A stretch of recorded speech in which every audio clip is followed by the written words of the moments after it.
বিসমিল্লাহির রহমানির রহিম। সবাইকে অনেক অনেক শুভেচ্ছা ও অভিনন্দন জানাচ্ছি। এই দেখেন, এটি হচ্ছে একটি ইলেকট্রিক পোল, অর্থাৎ কারেন্টের খাম্বা যেটা আমরা বলি।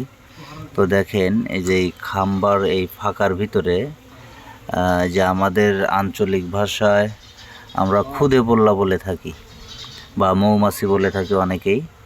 তো সেটা কিন্তু এই যে বাসা বেঁধেছে। দেখেন, বাসাটা এমন একটা জায়গায় বেঁধেছে, তো এটা খুবই নিরাপদ এবং এখান থেকে মধু সংগ্রহ করা কিন্তু প্রায় অসম্ভব। আর পাশেই কিন্তু এই দেখেন, এই যে একটা জামে মসজিদ দেখা যাচ্ছে। তো এই মসজিদের সামনে পাশেই কিন্তু এই বাসাটা করেছে।